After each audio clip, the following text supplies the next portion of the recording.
So Absolute Wonder Woman has been a mystery, an enigma so far, leaving a lot more questions unanswered than it has answered. But here we get a little revelation and some details revealed into this entire working of this absolute world that she is in, especially on the mystical side. But of course, my name is AJ here at the Hero Informer, and let's see what's happening. So as we pick up in the midst of Diana fighting at Gateway City and defending its shores, we see her fighting a creature named Harbinger Prime. And the reason why this creature is so interesting and menacing is not because of its size or power, but because it is a precursor. This being right here is a messenger paving the way for something way more threatening and way more powerful. But of course, Wonder Woman now here has a duty as she continues to fight and destroy the creature. And with this, we get to see just how powerful she is. Even her showing some of her new abilities and gear, like her lasso for example, which actually burns its victims to the touch, or just using straight up magic to summon a star-like construct and shield against some of the smaller enemies.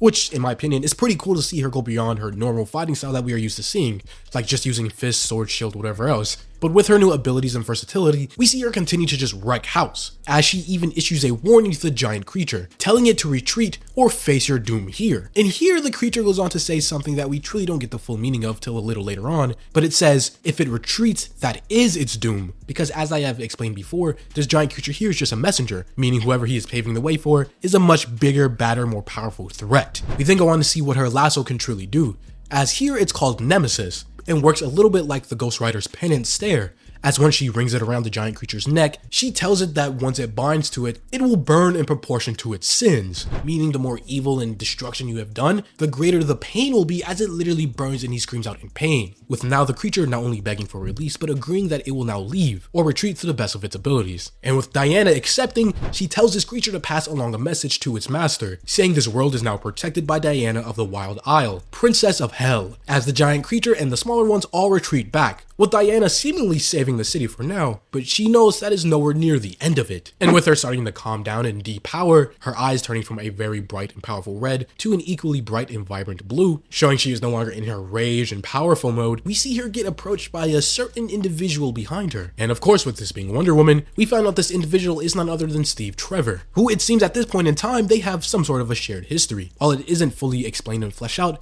we do see some very interesting plot points and things mentioned, because as we cut back in time to an undisclosed amount of time before, in Hell, specifically the Wild Isle, where Diana and her mother Cersei lives, we see how they initially meet, with Steve Trevor just washing ashore one day. And of course with Diana, even though she grew up in way different circumstances and is in a way different universe, we see she is still the good-willed and still the kind-souled individual that she is, with her going to immediately help this guy. And as he slowly and very weakly shifts awake, we see him tell Diana to tell them that he is sorry, meaning however he ended up here in Hell in the first place may not be so noble, and may be the cause of future drama and even putting Steve Trevor against Diana. But for now, as Wonder Woman is questioning who is this and how did he even come here, as this is the first person she has ever seen except for her mother, just as quickly he is whisked away by some sort of tentacle monster, who we will find out later is a Hydra that circles the island and stops anyone from leaving. So of course Wonder Woman, not going to let this opportunity slip by just as easy, she hops back in and tries to save Steve Trevor.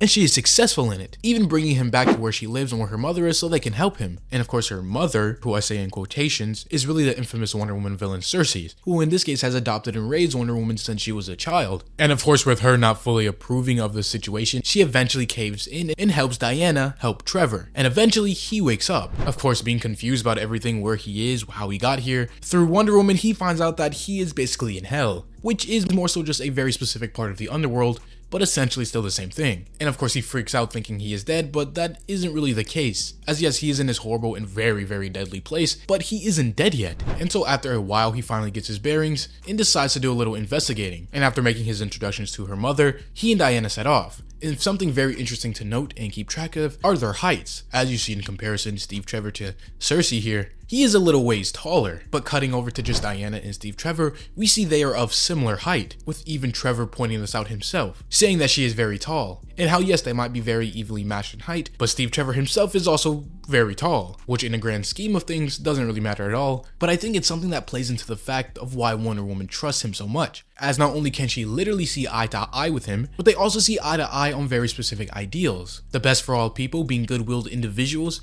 in their duty to protect and serve, with Wonder Woman coming from a line of Amazons and Steve Trevor being in the Air Force, the military. But with that, we cut back over to the present day, which is very interesting that they don't reveal how Steve Trevor got on the island in hell or how he got off of it. But for now, all we do know is he did come out in almost unscathed, as right now in the present moment, him and Diana do a little catching up. Of course, these aren't the best of circumstances, as Diana just had to defend the city against a giant invasion, but still, she is still happy to see him either way. But for now, things are going to get a little more complicated, as Diana, being this foreign entity, now has to answer and confront the actual military that were called into the city, with one specific person being Commander Cole, who isn't the most kind and understanding person. As soon as Wonder Woman heads into the base, she's immediately berated and criticized due to her actions and how dangerous and maybe even suspicious she was. How with this giant threat, immediately she comes in, conveniently being the only person able to stop it, with Wonder Woman going on to say and explain, "I understand your position, Commander. I'm an outsider, an element you cannot control, and that frustrates you. But that is not my problem. My problem is that there are monsters coming, and I am only one woman, but I will coordinate with you to the best of my abilities so that we may save more lives together." Explaining how, yes, she is willing to help, but she isn't just going to fall in line and just become another weapon following orders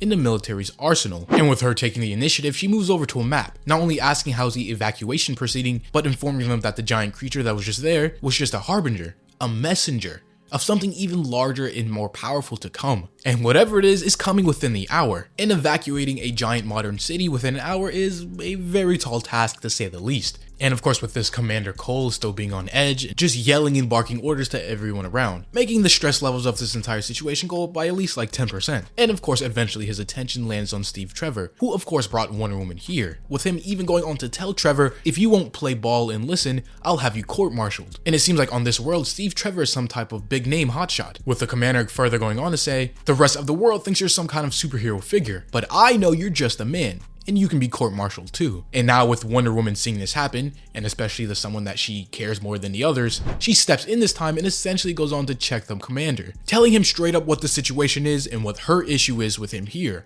with her literally and figuratively looking down at him and what he is doing, with her going on to say, "Here's the problem, Commander. I think we both know you need me quite badly given what happened, but I don't need you at all. So perhaps rethink how you would like me to approach this conversation, and let's try again when you have calmed down. For now, I'll be outside feeding my horse." With her walking out, leaving everybody stunned, because of course, seeing what Wonder Woman did out there on the beach against that giant creature, no one really has the merit to try to go against her. And eventually, Steve Trevor goes to join her outside, as she is feeding her bone horse Pegasus. Which you might be asking, would you feed a dead boned horse? Well, the answer is simply magic. But while he is out there, Steve Trevor basically apologizes for what happened in there, with Diana just saying it's disappointing, but she already expected that. But Steve Trevor goes on to bring up a very interesting point, saying, "What will you do if they don't let you in? Won't let you help, and if they don't work with you?" With Diana going on to say something equally as fascinating, which just opens a whole other can of worms in line of thinking, but she goes on to say how she would like to see them try to stop her. They will come around eventually, and that there are many things coming that will force them to, because they are going to need her help. And not just her, but there will be others too, other heroes. Meaning, however, Diana knows that in this world there are other heroes or superpowered individuals like her able to step up and do what's right. Whether this is from magic, a future premonition, some sort of prophecy, we don't know yet, but what we do know is Diana knows that there are other people like her, because maybe in this universe, with us already seeing absolute Superman, absolute Batman, maybe here, absolute Wonder Woman will be the one to form the Justice League, or whatever they call the team of heroes. But before things can continue on, suddenly we see her horse Pegasus